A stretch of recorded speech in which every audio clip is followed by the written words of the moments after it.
আসসালামু আলাইকুম everyone, welcome back to my channel. আপনারা সবাই কেমন আছেন? আশা করি সবাই ভালো আছেন।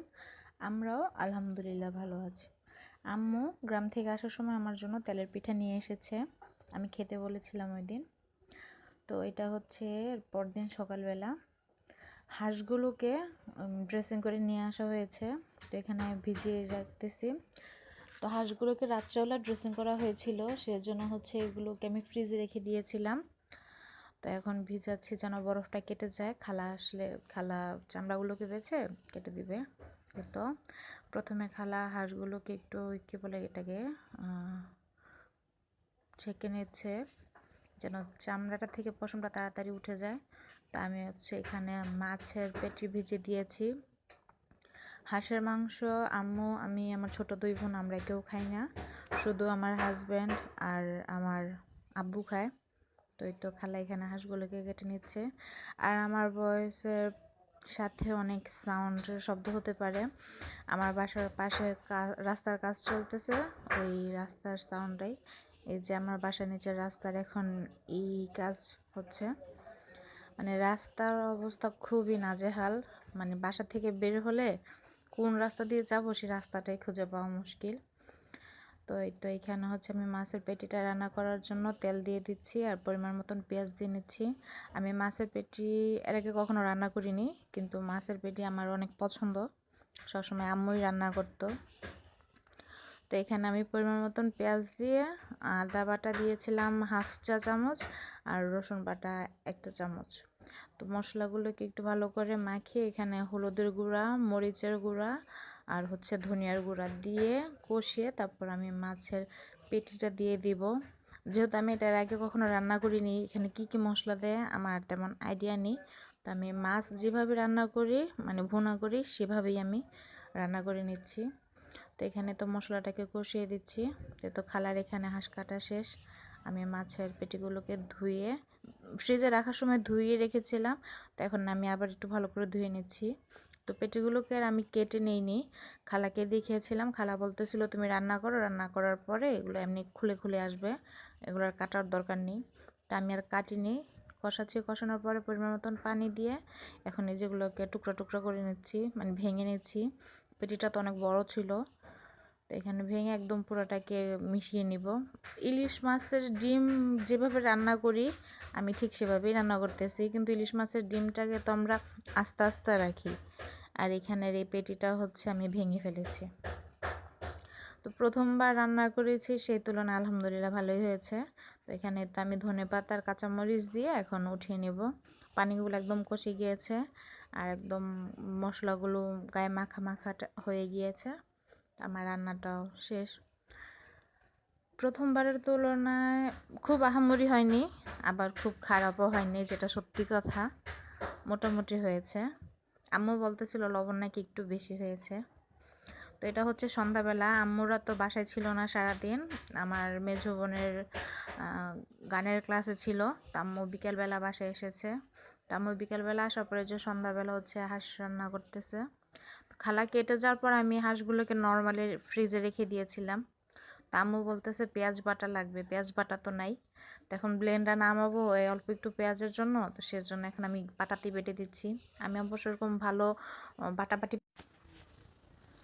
আম্মু এখানে বেশ অনেকখানি পেঁয়াজ দিয়েছে, তারপরে তেজপাতা, এলাচ, দারুচিনি সব কিছু দিয়েছে। তো এখন এখানে পেঁয়াজ বাটা, আদা বাটা, রসুন বাটা দিয়ে কষিয়ে নিচ্ছে। তো হাঁস তো অনেক শক্ত, সেজন্য প্রেশার কুকারে দিয়ে আম্মু রান্না করবে। তো আগে প্রথমে একটা কড়াইতে কী বলো কষিয়ে নিবে, কষিয়ে নেওয়ার পরে প্রেশার কুকারে দিয়ে 10 থেকে 12টা সিটি দিয়ে নেবে। 10-12 সিটি দিলেই এনাফ, এর বেশি আর দেওয়া লাগে না। তো আমি এখানে দুটোটা হাঁসি দিয়ে দিচ্ছে। তো আমি আবার একটু বাইরে যাব। আব্বু হচ্ছে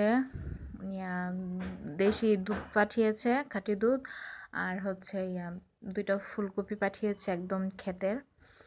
তো আমার বাসার স্ট্যান্ড কাছে, তো বাস স্ট্যান্ডের ওইখানে যে আমি দাঁড়াবো, একটা আঙ্কেলকে দিয়ে আমাদের গাড়ি দিয়ে পাঠাচ্ছে। তো এই গাড়ি থেকে আমি নিয়ে বাসায় চলে আসব।